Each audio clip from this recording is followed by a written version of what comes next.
आप मेरे पास क्यों आए हैं? तो कहते हैं कि प्रभु, मैं सुना हूं कि आपके पास इतना तप, इतनी शक्ति है कि आप मुझे नेत्र प्रदान कर सकते हैं, आपके अंदर वो सामर्थ्य है। तो मैं चाहूंगा कि मुझे नेत्र प्रदान कर दीजिए। नेत्र रहेगा तो मैं जो है कन्हैया का दर्शन करूंगा। गर्गाचार्य जी मुस्कुराते हैं और कहते हैं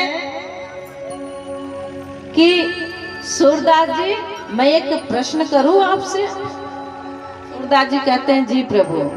तो बताओ कि आज तक जब से कन्हैया ने जन्म लिए हैं, कन्हैया क्या उनका दर्शन पाए हो?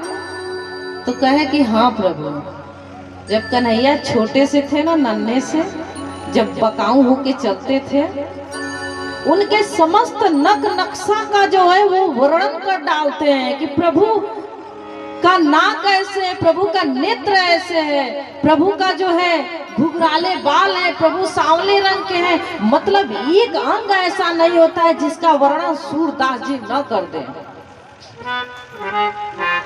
और सूरदास जी जो है बचपन से लेके 12 साल की अवस्था तक प्रभु का वर्णन करते हैं।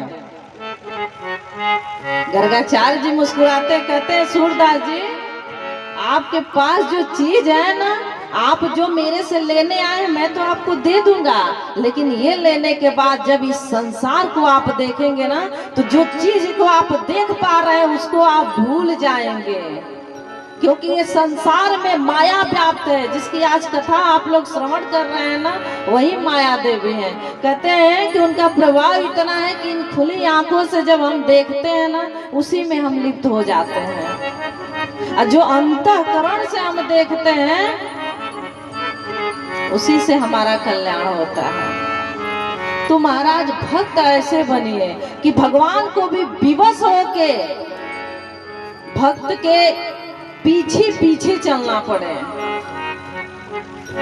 भक्ति ऐसी होनी चाहिए।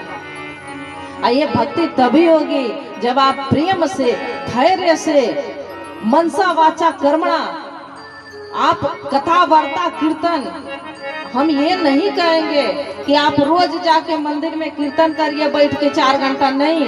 आप अपने घर में कीर्तन करिए, अपने घर को मंदिर बनाइए, घर ही तो मंदिर है।